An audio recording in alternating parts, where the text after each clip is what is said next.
Bueno, compañeros y compañeras, hermanas y hermanos, va a ser un poco largo, a ver si aguantan, pero es que se ha ido juntando en los últimos días. En los últimos 2 días se atascó mucho la agenda, ya era tarde y no lo habíamos dicho, ahora lo vamos a decir. Pero siéntanse en libertad, si ya tienen que irse a los frijoles o lo que sea, no hay problema.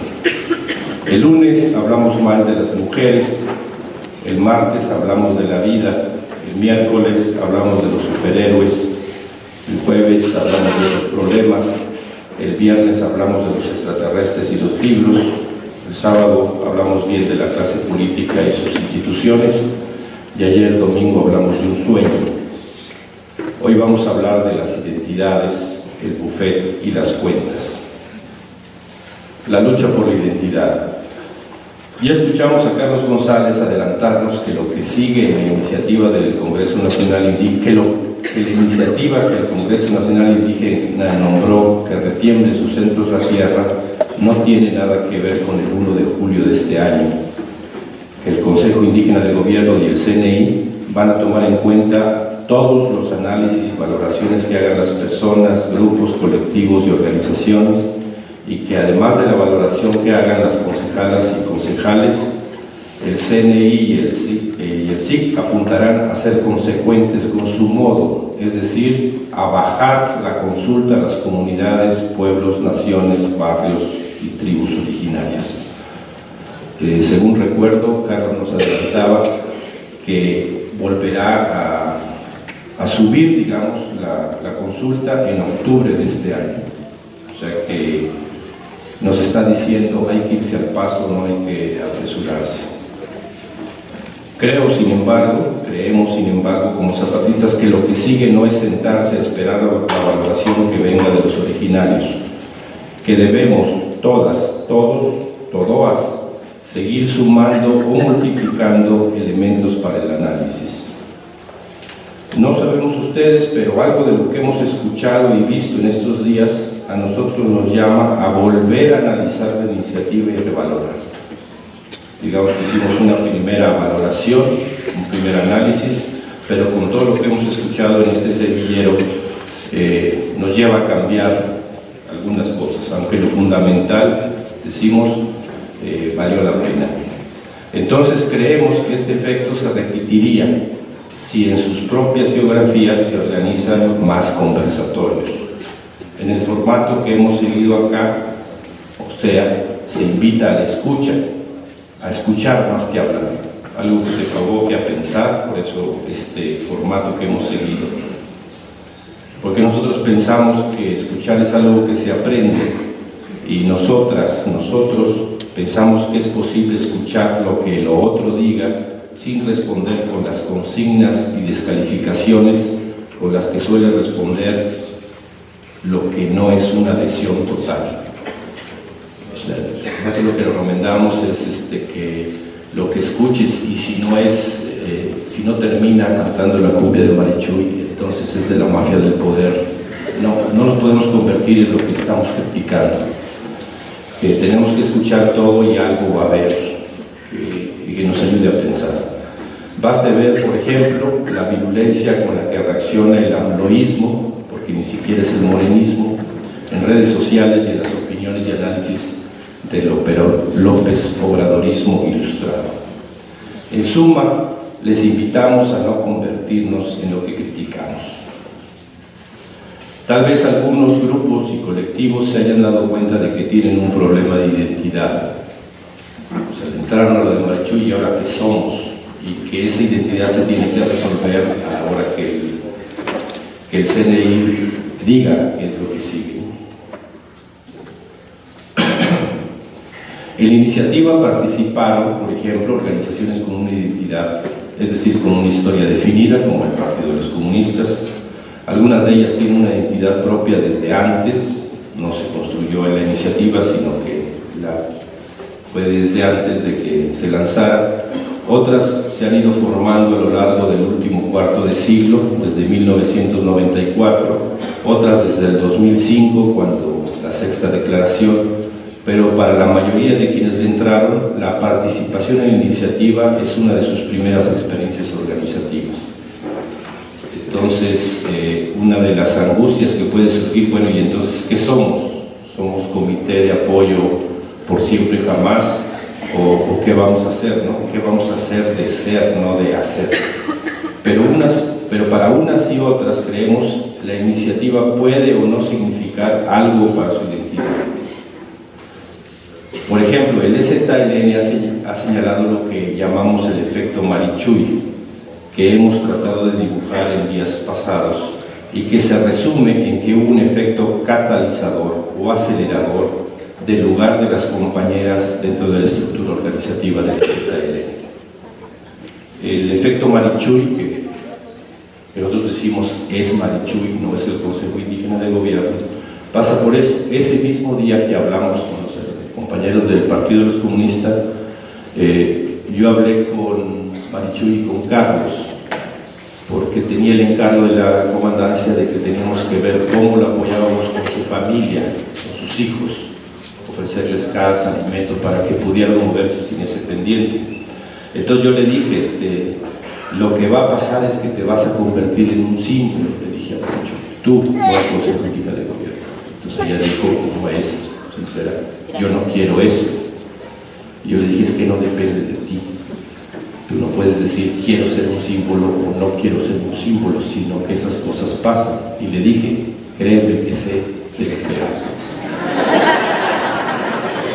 Aunque uno diga que no, pero quiere, esas cosas pasan, y pasó el efecto de Marichuy como símbolo dentro de las compañeras, es de ella. No se lo propuso, no solo no se lo propuso, no lo quería, pero esas cosas pasan.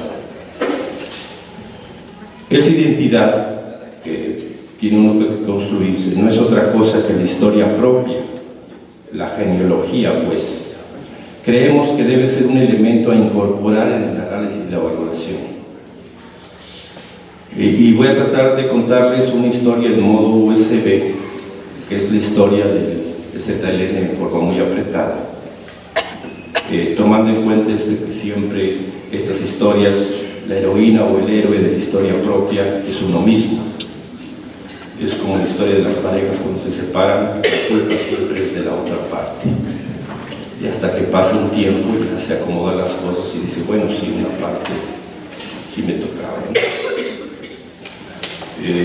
Hay una disparidad entre lo que uno piensa y lo que se puede comprobar, y lo que les voy a platicar es lo que se puede comprobar para evitar esta trampa que acomode yo los hechos o lo que se pensaba entonces para yo salir como el chingón, o los compañeros y compañeras salgan como los chingones cuando no fue así. Entonces hablo de lo que creo que se puede comprobar. Por ejemplo, el quiebre del salinato, la pérdida de su hegemonía y la homogeneidad en el grupo del poder. Porque ayer otra vez recordaba, Salinas estaba en la cúspide de su fama, estaba trazando todas sus perspectivas para hasta el 2024, era el hombre del año, era el modelo, el Lula de entonces. Espero que acabe en la cárcel, él sí se lo merece. Y vino un grupo de indígenas que nadie sabía qué onda y le rompió ese castillo de cristal, ¿no? Yo podría aducir que con las herramientas del marxismo-leninismo, la escuela de Frankfurt y la teoría de Nikos Poulantzas de los bloques de poder, sabía que con un alto grado de probabilidad en el mando enemigo cundiría la parálisis y la confusión, porque eso fue lo que pasó el 1 de enero del 94. No sabían de dónde venía, y que con Marcuse y Castoriadis había previsto que la gente tomaría las calles y nos llevaría a transitar rápidamente de una lucha dispar en poder de fuego a una de la palabra. Y entonces, en lugar de planear con detalle la toma simultánea de las cabeceras municipales de Ocosingo, Altamirano, Las Margaritas, Chanal, Oshchuk y Huistán, y la de aquí de San Cristóbal de las Casas, el finado Submarcos se había dedicado a estudiar bien el libro Cómo ganar amigos e influir sobre las personas de Dale Carnegie. yo podría hacer esta trampa. En realidad sí sabíamos lo que íbamos a pasar, lo que iba a pasar, compañeras, hermanos y hermanas, no teníamos una puta idea de qué iba a pasar. Y entre todas las probabilidades que teníamos, no estaba lo que ocurrió. Pero en la ley de probabilidades, ustedes lo pueden ver, cuál era el porcentaje de probabilidad que pasara lo que pasó después del 1 de enero de 1994. Y pasó. Si ustedes ponen todos los elementos que había, un gobierno con un grupo en el poder consolidado de un lado, una izquierda, que es lo que no quieren decir, derrotada, vencida, dividida, confrontada consigo misma, casi que transistando, incluso por el proceso electoral de entonces, por trámite, por un lado, y por otro lado, un grupo de encapuchados que nadie sabía quién era, hasta que a la hora que les preguntaban, respondían en lengua y decían, son indígenas. Creo que tienen que coincidir conmigo que el porcentaje de probabilidad era mínimo y que hubieran dicho, es casi imposible. Es más, si en la noche de 31 de diciembre de 1993, que es cuando empezó nuestro avance, les hubiéramos dicho, van a hacer esto, ustedes hubieran dicho, no va a resultar nada bueno. En todo caso, no hubieran dicho, va a resultar un 12 de enero y todo lo que pasó después. Podemos suponer o imaginar qué pensaba Miguel Hidalgo y Costilla en el Monte de las Cruces, cuando con el valle frente suyo yacía una Ciudad de México inerme, a finales de octubre de 1810. El hecho es que Hidalgo decide no tomarla. Acaba de derrotar el último ejército realista y Miguel Hidalgo, en lugar de tomar la ciudad, se retira para el Bajío. Yo me imagino que la mayoría de ustedes están ahorita en Wikipedia. Wikipedia pone que por motivos inexplicables Hidalgo no trata de tomar la ciudad y en cambio decide irse al Bajío, donde unos días más tarde las fuerzas insurgentes reciben su primera derrota. Motivos inexplicables, dice. Bueno, en realidad a mí se me ocurren varios motivos que podrían explicar esa decisión. Uno es las condiciones materiales de su tropa. Según esto, el ejército realista, el ejército insurgente que triunfa en el Monte de las Cruces llega a 80,000 y derrotan a la fuerza realista y le quitan las armas. Pero ¿cómo estaban esos 80,000 indígenas en su mayoría? Habían comido, dormido, estaban en disposición física de poder lanzar un ataque o no, no lo sabemos. Pero Wikipedia lo haría inexplicable que el mando tomara en cuenta las condiciones de su tropa. La otra es el costo material y humano de la toma. O sea, que dijera Hidalgo, sí puedo tomar la ciudad, pero el costo de tropas que pondría no hace que valga la pena. Puede estar equivocado o no. Otra es que los informes que está recibiendo le hicieran pensar lo que ocurrió, de hecho, que eran guarniciones realistas que fingían la rendición, citaban al jefe insurgente y le tenían una emboscada y lo atacaban. O sea, Chinameca, pero en 1810. Entonces, que él tuviera informes de que no era la última fuerza realista la que había enfrentado y que sí estaban todavía las tropas ahí, entonces dijo, mejor no leemos. Y otro problema que pudo haber tenido Hidalgo para decidir esto es que no podía responder al que sigue. Entonces, que dice, entro a la Ciudad de México, la tomo, ¿y qué sigue? ¿Hago un gobierno, hago una constitución? ¿Con quién? Todo eso. Entonces puede ser que Hidalgo diga, pues me voy a meter en un lugar, en una situación que no sé cómo va a continuar. Y les explico esto porque el modo zapatista es que no empieza esto y luego hago esto y luego esto, sino al revés. Nosotros empezamos por el final. Vamos a cambiar el mundo. Entonces, ¿qué se necesita antes para eso? Entonces siempre sabemos qué es lo que sigue, pero puede ser que que Hidalgo no sabía responder a la pregunta que sigue, o los compas dirían, a lo mejor bajó a consultar a sus bases y tardó en llegar la respuesta. Los compas lo ven natural, pues la mayoría son indígenas, entonces Hidalgo digo, no, pues tienen que consultar al comité y a los regionales, a los municipios autónomos y todo eso, y en lo que regresa, pues lo chingaron, pues los compas lo entienden perfectamente. Entonces les voy a pedir ese ejercicio de imaginación histórica, pero con datos, porque estábamos comentando que por ejemplo, para los historiadores oficiales del López Obradorismo, la historia empieza en 2006, que es cuando el mundo perdió la oportunidad de cambiar. Y ayer se nos decía, pues no, es que en 1988 pasó esto, hicieron el fraude, Salinas estaba en su cúspide, y llegaron los zapatistas y derrumbaron todo, sacudieron el país. No lo dijo Enrique Serna ayer, pero el mundo también. Pero que ustedes piensen en esas horas de ocio que tengan en el metro o en donde les toque, bueno, ¿qué probabilidad había de que pasara lo que pasó después del 1 de 94? ¿No? O sea, ¿qué probabilidad había que ustedes están escuchando esto que les estoy diciendo, estén escuchando esto que les estoy diciendo? Y si hacen la genealogía de lo que ha sido el zapatismo, van a encontrar que era casi imposible. Y es ese casi imposible, esa rayita a la que nosotros nos estamos aferrando. Entonces les voy a hablar de la indefinición de la identidad. No saben quiénes son, como nosotros no sabíamos quiénes éramos en 94, y el bufete de las identidades. El buffet para los compañeros. Hay algunas partes de la historia que no son para ustedes, sino para los compañeros que están allá atrás. Los compañeros,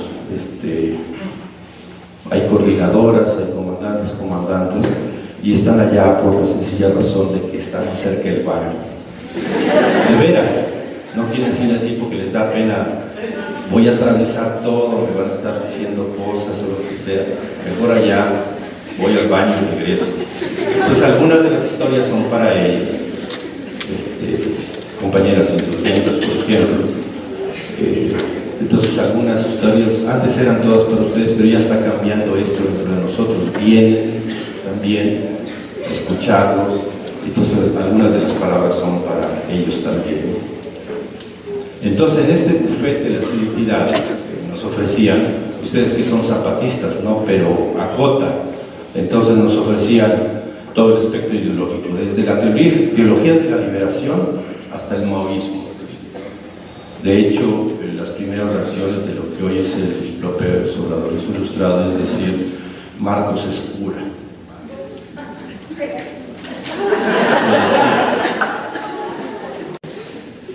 Entonces, en esos extremos, somos el brazo armado de la Iglesia de la Teología de la Liberación o somos maoístas.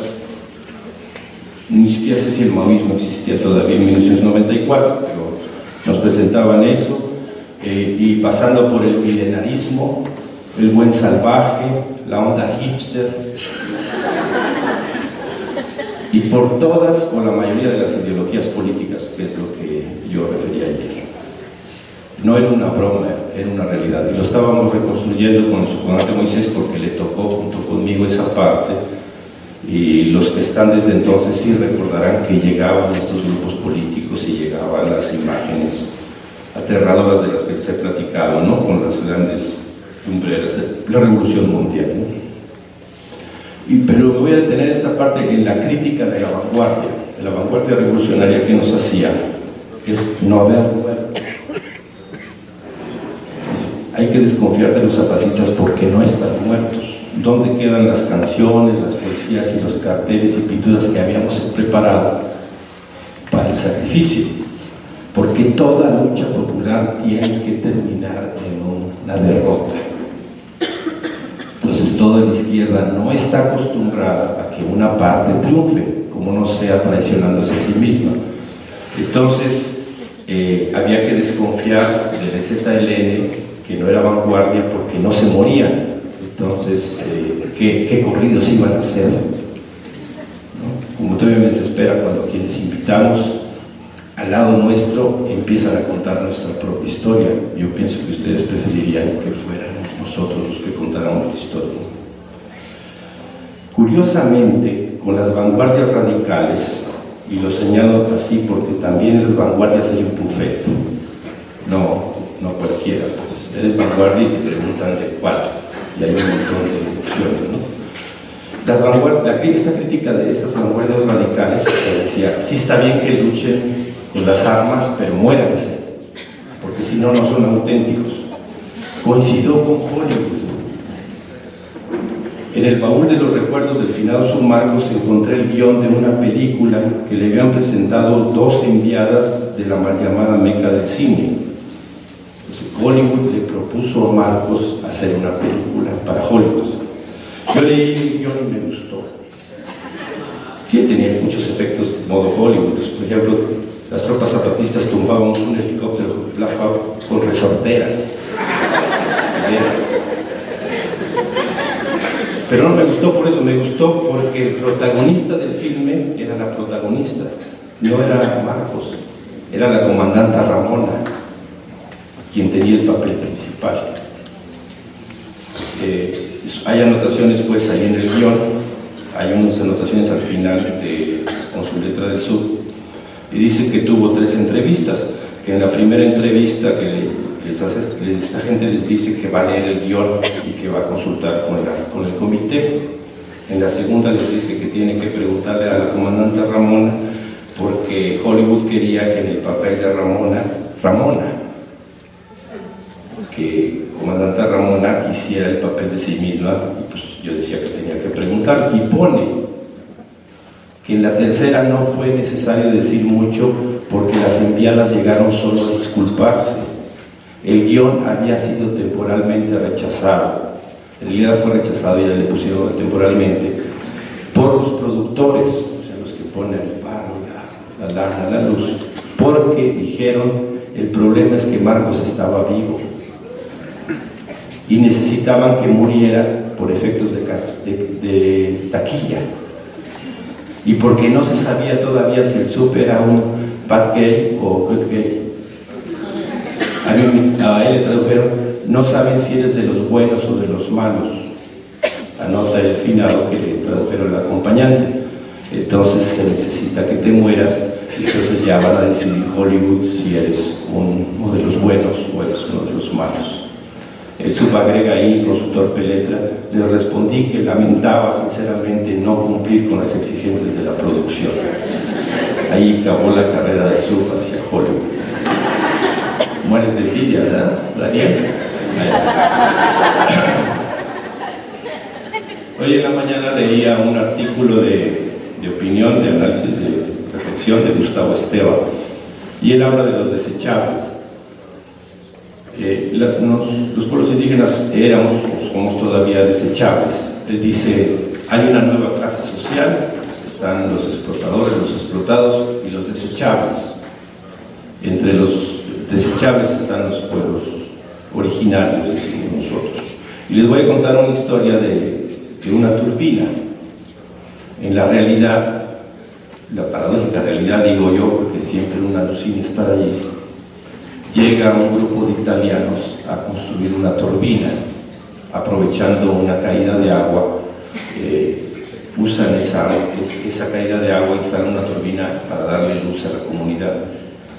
Entonces ya están avanzando pues los trabajos y hay una reunión de ellos y el trabajo se para porque una fracción de ese grupo decía que no debía poner la turbina porque con la turbina iba a entrar la energía eléctrica y con la energía iba a entrar la televisión y la radio, y entonces los indígenas iban a perder su identidad. Y yo hablé con ellos y les dije, compañeros, compañeras, que había mujeres también ahí, en los altos hay energía eléctrica y de todo el ZLN quien más conserva su esencia indígena, investido en lengua, en costumbres, son los altos. Entonces no se preocupen si van a ver la telenovela o lo que vayan a ver, los compañeros van a seguir siendo zapatistas. En esta historia que estoy nomás saltándome pedazos. Hay dos iniciativas en estos 22 años, perdón, 3 iniciativas en estos 22 años de largo aliento que nosotros decimos esto va a tomar años y años. No es la primera declaración de la Selva Lacandona, sino es llamado a formar el Congreso Nacional Indígena, el llamado a formar el Frente Zapatista de Liberación Nacional, que se mantiene nomás que ha ido cambiando de nombre a lo largo de los años, y la 6ª declaración de la Selva Lacandona. Esas 3 iniciativas que ha soltado el EZLN a lo largo de estos 24 años son las que nosotros pensamos que van a tomar siglos, o sea que vayan siendo una canchita. Ahora vamos al buffet de las críticas. Compañeras, el buffet es que hay unos lugares donde ponen toda la comida, no sé si así le hace doña Juanita, porque nosotros comemos aparte, y tú vas agarrando lo que quieres. Entonces está el plato de las enchiladas, las hamburguesas, tacos, no sé qué les den, calabazas o cosas horribles de este lado. Y nunca el helado de nuez que sigues bebiendo, no te hagas pato, estoy viendo. Dijiste que helado de nuez no trajiste. Bueno, entonces, si ustedes tienen el problema parece que se pone de moda cada tanto y quiere atacar y denunciar la conspiración salinista que hay detrás del cara de trapo, o si no le gusta el modo del zapatismo, sus bromas que hace o los que no hace, o necesita ir encontrando a alguien a quien culpar por lo malo que vaya a pasar en los debates o en las elecciones o en el periodo postelectoral o en la vida, si se ha quedado sin argumentos, si es que alguna vez los tuvo, para deslindarse y criticar a los zapatones con el tema que sea, pare de sufrir. Le voy a ofrecer un buffet ahorita para que pueda usted escoger. Los liberales nos critican de querer perpetuar un sistema anacrónico, autoritario, irracional y atrasado, o sea que nos acusan de ser liberales. Los conservadores nos acusan de querer cambiar un sistema caduco, obsoleto y monárquico, o sea que nos acusan de ser conservadores. Los marxistas nos acusan de no serlo o de serlo demasiado. Para unos pasamos de ser un remedio autóctono de la socialdemocracia pequeño burguesa y para otros llevamos escondido las purgas y los gulags. Los leninistas, bueno, son más comprensivos. Se ofrecen a preparar nuestros cuadros, así dicen, para que entendamos que en el principio de los tiempos fue el Iskra, el periódico que agita, concientiza y organiza. Entonces que lo que tenemos que hacer no es un alzamiento ni semillero, sino hacer un periódico y con él agitar. Los anarquistas nos critican que no somos anarquistas porque no hemos leído a Kropotkin ni a Bakunin. Los ortodoxos nos acusan de ser demasiado ortodoxos y los nos acusan de ser heterodoxos y los heterodoxos nos acusan de ser demasiado ortodoxos.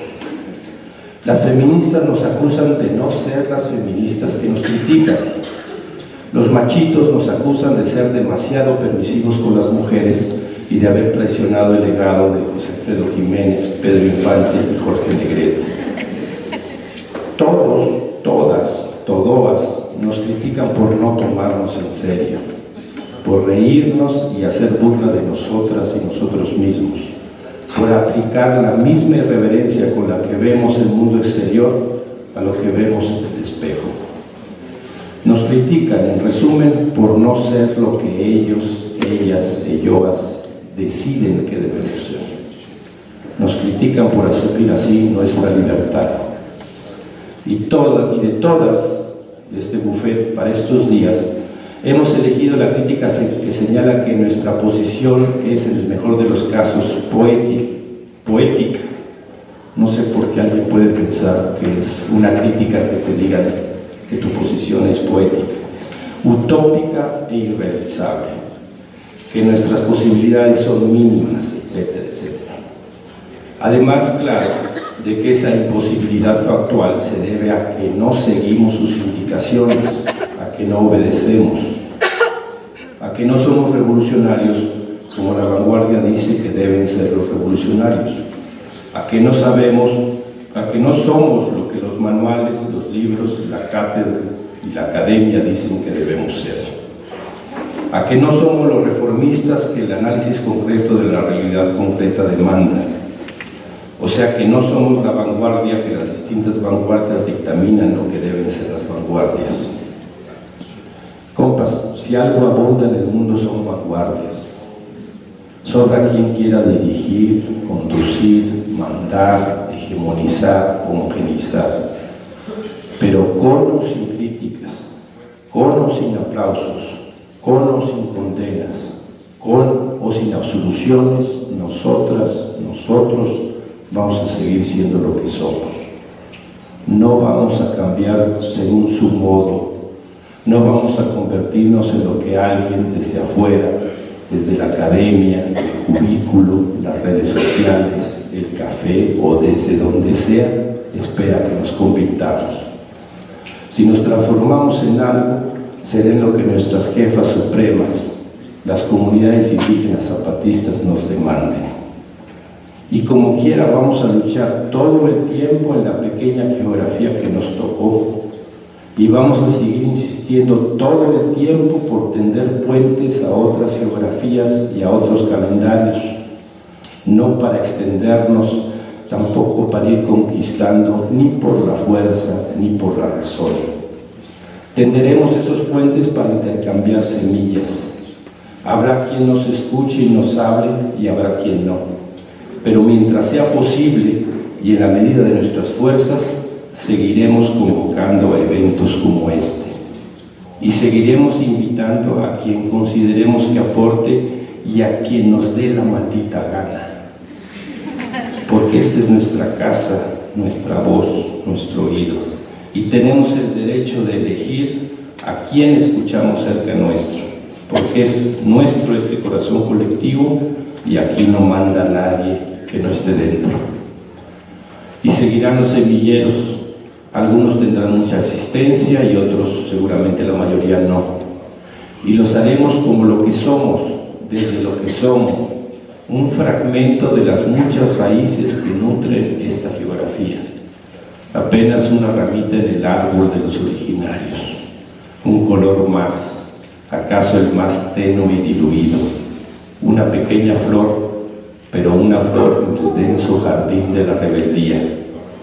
Lo haremos con nuestros hermanos pueblos originarios del CNI, con la sexta y con todo aquel, aquella o aquelloa con la que tenga interés de hablar, con la que el interés de hablar y escuchar sea recíproco.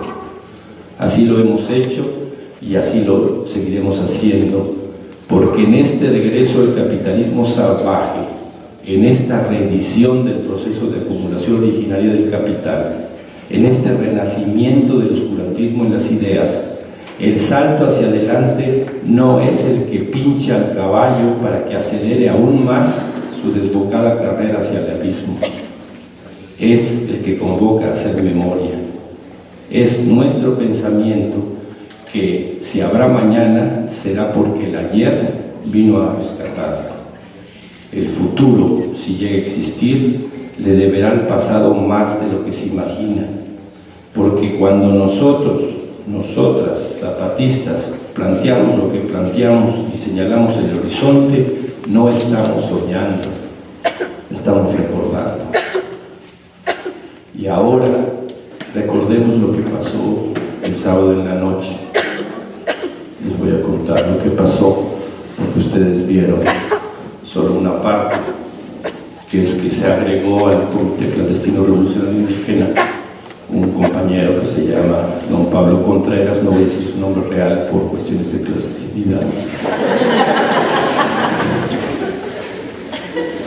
Y les voy a platicar cómo es la historia. A don Pablo antes del 94 yo lo conocía por sus libros, La democracia en México, que sigue siendo actual, su libro referente, digamos. Tiene el pecado de juventud de haber sido rector del UNAM, pero hay que ser tolerantes. Y apareció en la convención en 1994, pero yo no lo conozco personalmente, sino son los comandantes David, Sevedo y Tacho, que lo empiezan a conocer y a tratar personalmente, no soy yo. Y es en los diálogos de San Andrés.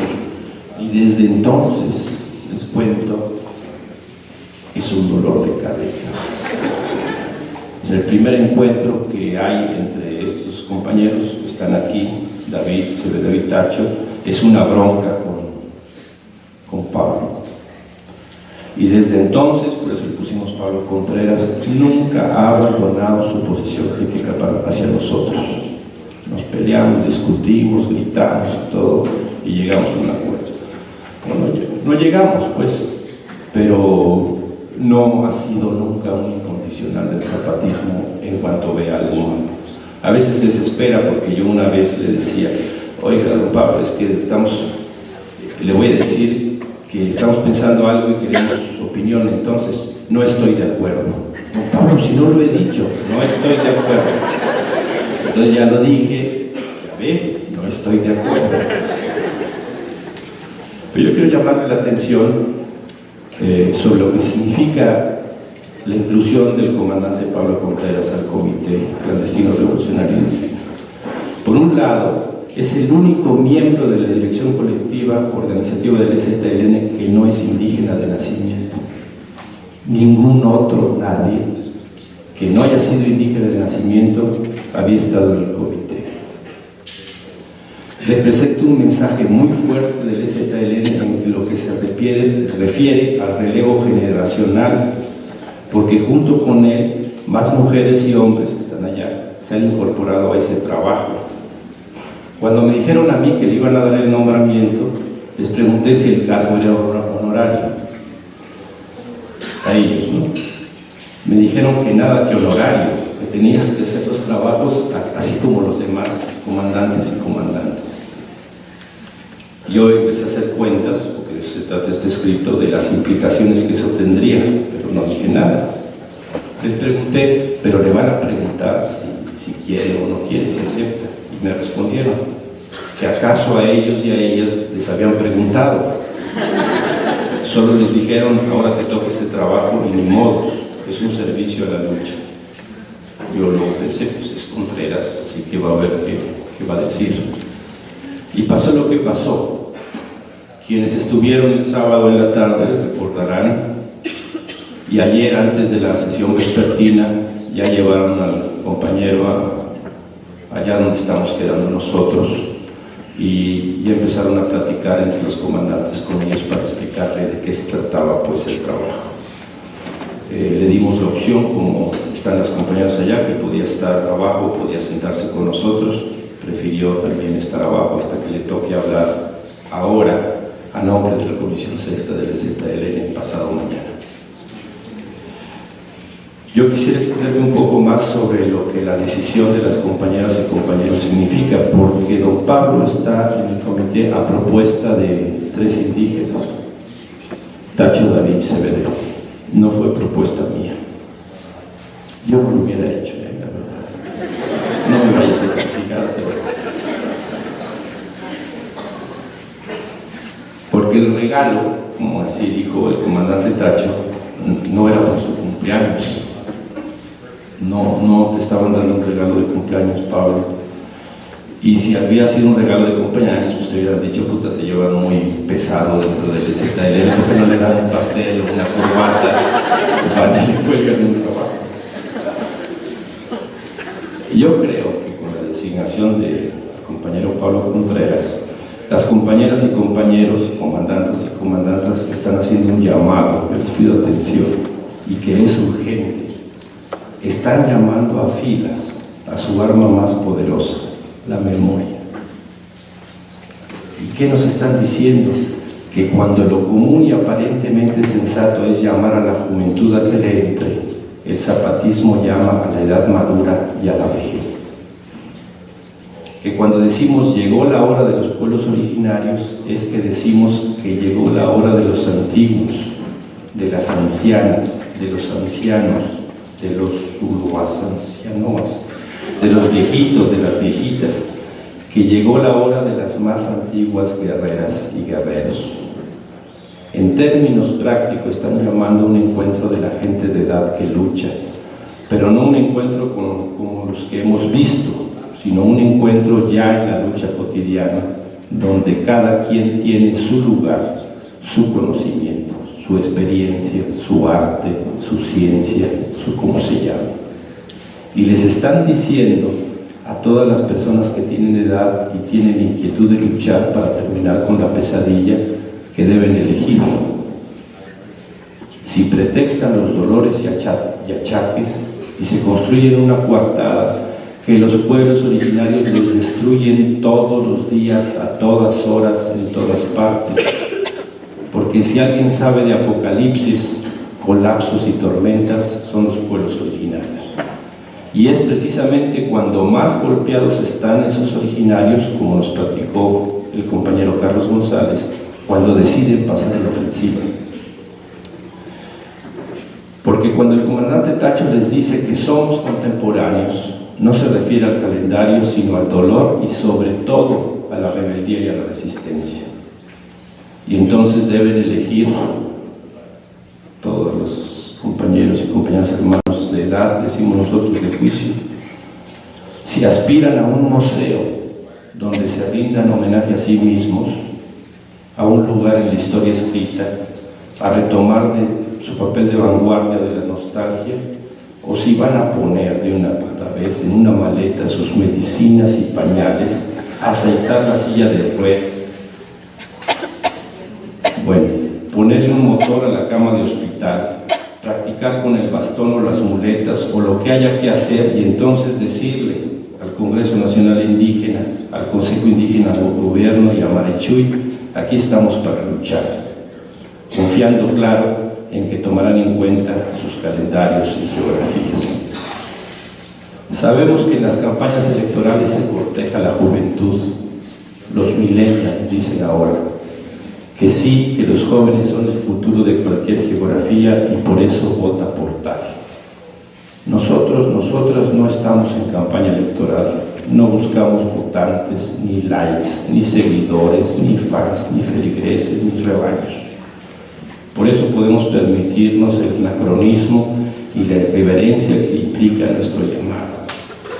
Porque el zapatismo no está llamando a la juventud de afuera, a ese ente que trata de esconder detrás del calendario millennial y su aparente tolerancia buena ondita al otro, que trata de ocultar detrás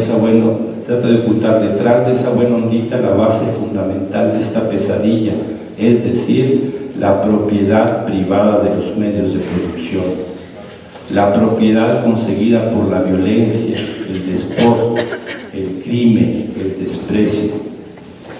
No estamos llamando a la reedición de las vanguardias, estamos llamando al tiempo en que las vanguardias no existan, al tiempo en que no haya iluminados que ordenan para dónde y cómo y con quién caminar, es decir, luchar. Estamos llamando a quienes están dispuestos no a defender las miserias que heredamos y que a nuestra vez heredamos a otros, a otras, otros. Estamos llamando a las filas de la lucha, a la historia, a los muertos, a los desaparecidos, a los olvidados, a los que la generación millennial de arriba ve como objeto de la lástima, la pena ajena, la limosna, la burla o el desprecio. Y a los y las mayores de edad de juicio les decimos, si creen que les estamos llamando a dirigir, se equivocan. Si creen que les estamos pidiendo que vengan a mandar, se equivocan. Si creen que les estamos suplicando que nos conduzcan con un modo que ya demostró su fracaso, se equivocan. Porque al menos acá estamos luchando para que llegue el día, que será noche, en que mando, jefe, dirigente, vanguardia, sean palabras que daten de la prehistoria de la civilización humana.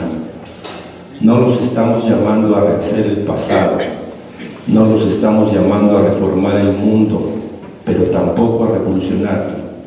Los estamos llamando a destruirlo totalmente, a que no quede nada. Y a los jóvenes y jóvenes de fuera, Ya luego pues, hagan lo que quieran, pónganse el apelativo que quieran, llámense millennial o generación X o como guste. Crean que el mundo empieza y acaba en sus yoyos respectivos. Porque nuestro debe como zapatistas no es con los jóvenes y jóvenes. Nuestro debe no es con Defensa Zapatista de 11 años o con una Esperanza de 8 años que se aferra a su osito porque ve mucha gente extraña que no sabe si es compañera o no, porque a esa gente se le ve el rostro. Nuestro debe no es con las futuras generaciones. Nuestro debe es con nuestros muertos, muertas, muertoas, con los más primeros, con quienes nos dieron techo, alimento y aliento cuando más solos, solas estábamos. Es decir, con las comunidades indígenas zapatistas que se llaman todavía bases de apoyo porque no encuentran todavía un nombre para lo que hacen. Porque si hay un conversatorio como este, si hubo un encuentro de mujeres que luchan, si hubo una propuesta al Congreso Nacional Indígena, si hubo lo que hubo en estos 24 años de vida política, ha sido porque los calendarios acumulados en los rostros, las manos y la salud de las compañeras y compañeros así lo parieron. Estamos aquí por los más viejos. Sin embargo, sí hay algo que heredamos a las jóvenes y jóvenes, a las niñas y niños zapatistas. Les heredamos un debe, porque llegará el tiempo en que tendrán que darnos cuenta a nosotros, a nosotras. Y en ese debe, en el de ellas y ellos, en el nuestro, en el de nuestros anteriores, manda la vida. Y para nosotros, nosotras zapatistas, la muerte no es el final de nada, porque la lucha no acaba con un frasco de medicinas o en una cama de hospital o en las viejas fotos que nunca dirán lo fundamental, esto es, que no hay vida si no hay lucha, resistencia, rebeldía. Y quienes creen que al fin habrá descanso en estas fotos ajadas o en las flores que se marchitan en una tumba se equivocan, porque entonces, cuando el calendario parece haber triunfado, el zapatismo dice que apenas es el final del principio, que todo lo previo fue una preparación, un entrenamiento apenas. Porque cuando el zapatismo llama a filas a un hombre de 96 años y no lo llama a dirigir sino a servir, está diciendo esto. Está diciendo que el mañana no lo construye vanguardias. Está diciendo que el mañana incluye al otro, no solo en raza, origen, historia, mirada, también en calendarios y geografías. Está diciendo que el mundo que se va a levantar sobre las cenizas humeantes del cadáver de la hidra no habrá de repetir sus errores, que habrá de enmendarlos como se solucionan los problemas, es decir, en colectivo, y que entonces se cometerán otros errores, porque serán otros los problemas, pero también otras las soluciones. Pero pueden elegir la gente que ya tiene edad. Pueden ver pasar los calendarios o luchar por recuperar la mirada, la palabra, el corazón que la muerte, la desaparición y la cárcel nos han arrebatado. Entonces, compas, hermanos, hermanas, hermanoas, luchen, pero renuncien a su pretensión de hegemonizar y homogenizar, porque ese método no viene de abajo ni de la izquierda, viene de arriba. Renuncien a obligar al otro, a la otra, al otro a ser como ustedes, a que miren lo que ustedes miran, a oír lo que ustedes escuchan y a sentir lo que ustedes sienten. Porque bien, como bien se dijo aquí, no se trata de suplir una flor ya marchita por otra, se trata de que todos los colores y que todos los aromas alivien el paso. Ciertamente nosotros zapatistas no somos mejores que nadie, pero tampoco somos peores. Y la diferencia no está en quién más y quién mejor. La diferencia está en eso, en la diferencia, en su lugar, su tamaño, su espacio, su color, su historia, su riqueza. Porque mientras que para la vejez el sistema ofrece olvido, nosotras zapatistas ofrecemos una invitación. y les pedimos que la acepten. Que retiemble en sus centros la tierra al paso de quienes para el capital son desecho por razón del calendario. ¿Cuáles son las probabilidades de que eso pase? Casi nulas. Lo único que les puedo asegurar es que es casi imposible. Pero el CNI, el SIC, la Marichuy, la terca lucha de los familiares de los ausentes de Ayotzinapa, de los padres y madres de los infantes de la guardería ABC, la rabia de los familiares de los desaparecidos, de las asesinadas, de quienes tienen como casa un cuarto con rejas, de los individuos, grupos, colectivos y organizaciones de la Sexta, de las redes de apoyo al Consejo Indígena de Gobierno, nos dicen, nos enseñan, nos abofetean que hay que aferrarse a esa millonésima cifra de probabilidad. Nos dicen que esa pequeña grieta en el muro, aunque casi imperceptible en la vasta y sólida muralla, no debe cerrarse, que tenemos que mantenerla así sea con uñas y dientes, aunque sean postizos, porque esa grieta significa una posibilidad. Niños, niñas, jóvenes, jóvenes, adultas, adultos, a todos y a todos los invitamos. Pero si no quieren luchar, no hay pedo. Solo háganse un lado, porque ya se va a levantar un ejército como el cabello cano, o sin cabello, en silla de ruedas o en bastones o muletas, renqueando o arrastrándose, que no escucha bien, que no ve bien, al que le tiemblan las manos, pero no de miedo, sino de impaciencia. Y en sus mochilas no van a llevar balas ni laptops, sino medicinas. Y tienen los rostros, los cuerpos y el corazón lleno de cicatrices y arrugas. Porque nosotros, nosotras, estamos convocando a quienes rebasan el medio siglo. Ahora sí que el requisito es no ser joven ni adulto. Y si son 50 años del 68, pues que no sean libros, pláticas, su conmemoración, sino lucha. Y sí, las probabilidades son mínimas, pero tal vez se abrirán entonces las tumbas y quienes murieron volverán a caminar y los desaparecidos aparecerán. Y todo ese ejército que en todos los rincones del mundo emergerá no traerá armas de fuego, ni bombas, ni ingenios militares. Traerá algo más mortífero, más letal, más poderoso. Traerá memoria y traerá historia. Ciertamente vendrán tiempos muy difíciles, o ya los padecen en muchas partes. Y nosotros no les mentimos antes, y no veo por qué tengamos que empezar ahora. Les decimos, se va a poner peor.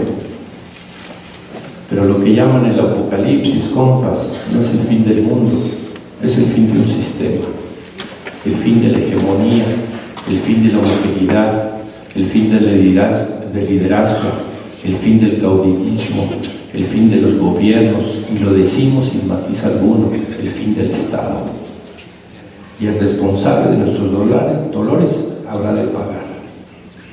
Y habrá que empezar de nuevo, desde abajo, buscando la vida. Y esto que les digo no es una profecía, es una promesa. Gracias.